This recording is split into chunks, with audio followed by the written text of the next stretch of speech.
Dans Le Brief, l'actualité est présentée par de vrais connaisseurs. Chez Argenta, c'est votre expert en patrimoine qui vous connaît vraiment. Argenta, c'est aussi simple que ça.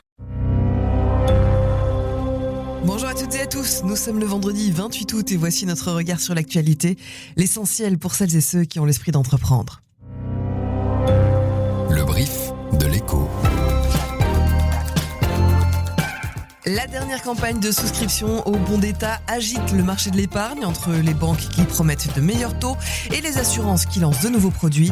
Il faut dire qu'en une journée, les bons ont déjà récolté 193 millions d'euros. Près d'une entreprise sur deux n'a aucune idée de ce que lui coûtent les jours de maladie de son personnel. Le patron de DOT demande au gouvernement bruxellois de revoir sa copie et de maintenir les trottinettes partagées dans la capitale, alors que le Conseil d'État vient d'autoriser leur présence jusqu'à ce qu'un nouvel appel d'offres ait lieu. Et puis en fin de brief, on jette une oreille au jeu le plus attendu de l'année, voire de la décennie. GTA 6, une bande-annonce à rallonge fait saliver les fans depuis hier soir. Je suis Julie Vilquet, bienvenue dans le brief.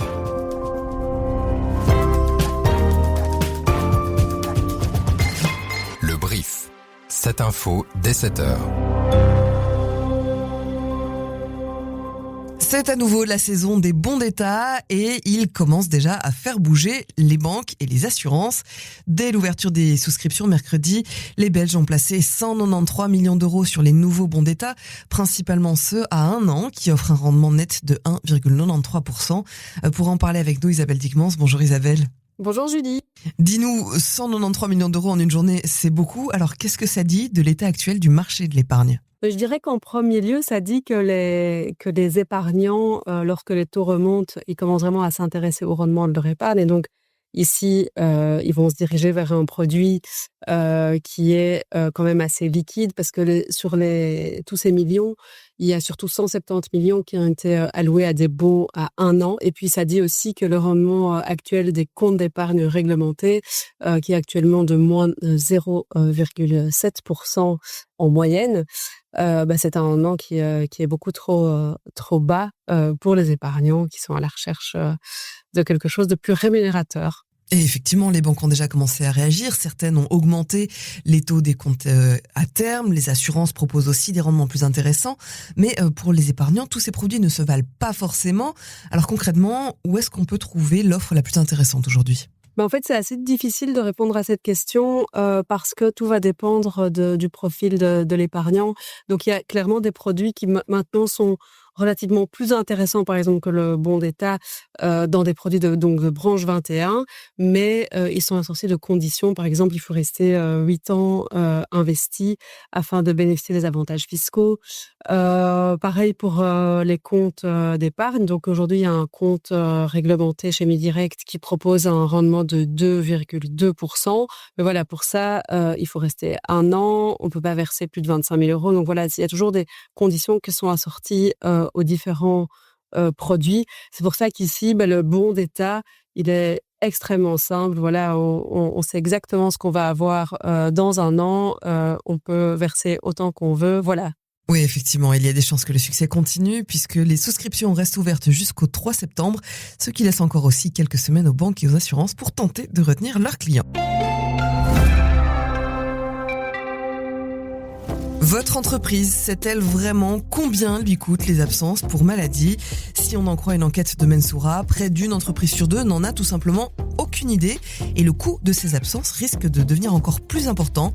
Depuis cette année, les entreprises de plus de 50 travailleurs doivent prendre en charge une partie des absences de longue durée et à partir de l'an prochain, cette obligation sera encore étendue à quelques mois supplémentaires. Pourtant, seules 2 entreprises sur 10 ont une véritable politique de prévention et de réintégration des travailleurs malades.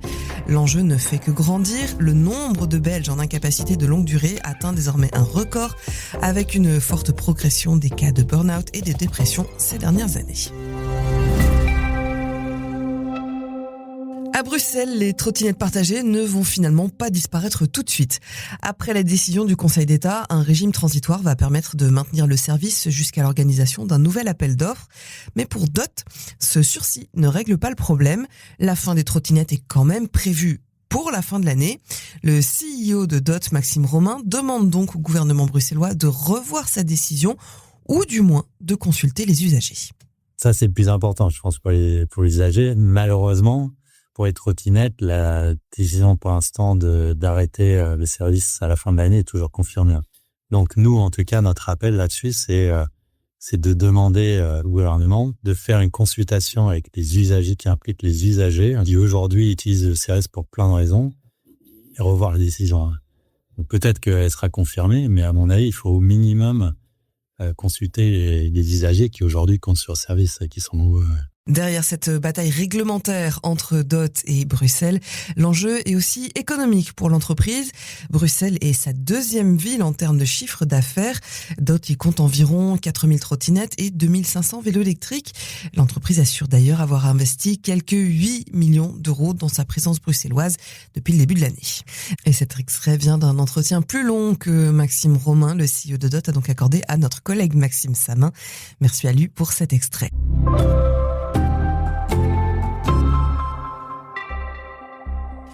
Les avoirs russes gelés chez Euroclear risquent à nouveau de se retrouver au cœur des débats européens. Pour l'instant, on le sait, les Européens ont choisi de ne pas toucher directement à ces 200 milliards d'euros, mais la Suède, les Pays-Bas, l'Espagne et la Pologne veulent relancer le débat sur leur utilisation.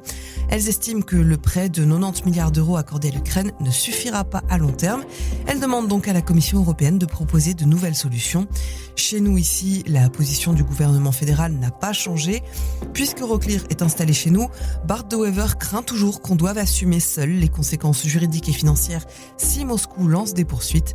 Le Premier ministre demande donc que les risques soient partagés entre les États européens. Le sujet sera à nouveau au menu des discussions pour les ministres des Affaires étrangères. Ce sera lors de leur réunion de rentrée mardi et mercredi en Irlande. Les Français ont pu avoir un tout premier avant-goût de la campagne électorale présidentielle hier soir avec un premier grand débat. 7 prétendants à l'Élysée se sont retrouvés hier devant le MEDEF, la grande association patronale française. Ils se sont retrouvés pour débattre de la dette, des impôts et des retraites. De droite à gauche, en quelques mots, Marine Le Pen promet 125 milliards d'euros d'économies. Raphaël Glucksmann veut aussi réduire le déficit, mais en faisant davantage contribuer les plus hauts patrimoines. Quant à Jean-Luc Mélenchon, lui, il propose notamment d'annuler une partie de la dette française détenue par la Banque Centrale Européenne. Sur les retraites, on retrouve les mêmes fractures. Marine Le Pen veut permettre à certains travailleurs de partir à la pension dès 60 ans. Jean-Luc Mélenchon veut revenir à 62 ans, tandis que Gabriel Attal, lui, défend un système basé davantage sur la durée de cotisation. Bref, la course est déjà lancée et ne fait que commencer. Au sein de la droite traditionnelle, Xavier Bertrand a par ailleurs annoncé qu'il était candidat, tandis que l'ancien ministre des Affaires étrangères Dominique de Villepin envisage toujours une candidature, tout comme l'ancien président socialiste François Hollande.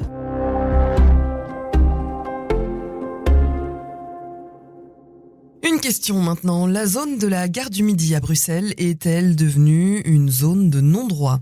Après une nouvelle vague de fusillades le week-end dernier et en début de semaine, autour de la gare et dans plusieurs autres quartiers voisins, le gouvernement fédéral et le Conseil régional de sécurité de Bruxelles veulent renforcer les effectifs et les moyens pour restaurer l'ordre et la sécurité, particulièrement dans la zone de police Midi.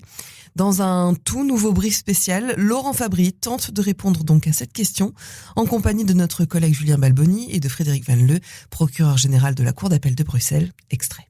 Bon, il y a un affrontement entre différents clans, on va dire ça comme ça, qui se préoccupent très très peu en fait de l'ordre public, qui se préoccupent très très peu d'être discrets, et dans ces circonstances-là, c'est vraiment très très compliqué. Deuxièmement, on a à Bruxelles des quartiers qui sont quand même extrêmement précarisés et donc qui sont utilisés comme plaques tournantes où le trafic se passe, où une série de choses sont cachées, etc., qui doivent attirer l'attention, pas uniquement répressive, ça c'est notre rôle à nous au niveau du parquet, mais aussi je pense qu'il y a une certaine politique aussi d'aide, d'aller à la rencontre des problématiques de ces gens, de ces gens du quartier pour pouvoir les aider.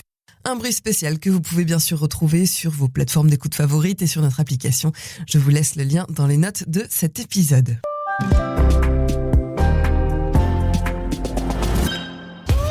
They know we're coming. Ce que vous entendez là, c'est le trailer de GTA 6, le jeu vidéo le plus attendu de tous les temps, selon certains.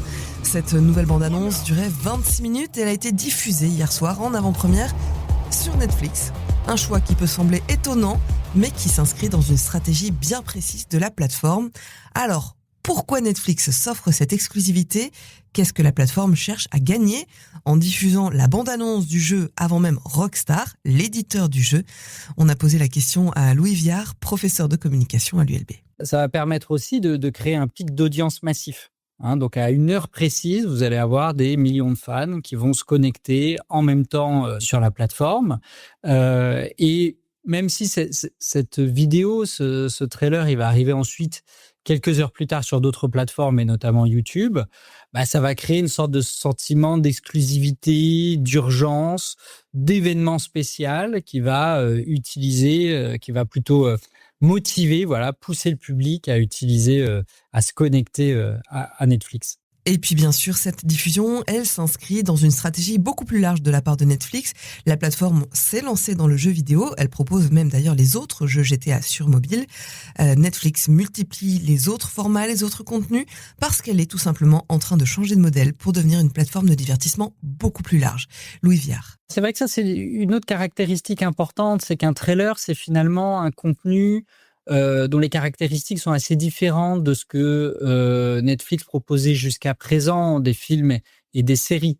Donc là, Netflix s'est mis à diffuser effectivement des événements en direct, des compétitions de sport, des concerts, des talk-shows, ce genre de choses.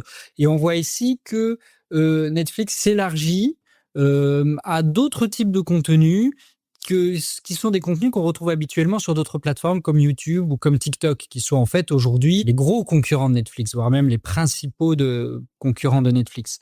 Donc on voit ici une logique un peu d'élargissement vers d'autres formats audiovisuels susceptibles d'intéresser le public. Ouais. Épreuve de l'impatience et de l'engouement autour du jeu, Rockstar, l'éditeur du jeu, a lancé plusieurs procédures judiciaires à cause de fuites des séquences qui ont eu lieu ces derniers jours.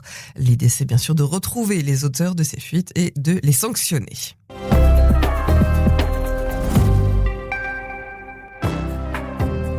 Et puis avant de se quitter, je vous signale encore qu'Anthropic vient de gagner son bras de fer contre le Pentagone.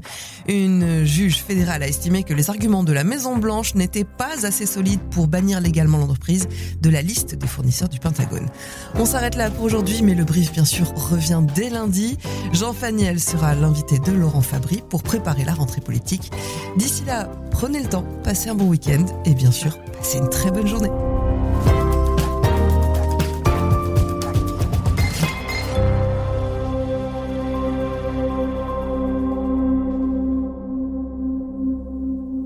C'était l'essentiel de l'info en 7 points avec le brief. Chez Argenta, l'essentiel tient en 2 points. Voici le bref. Premier point.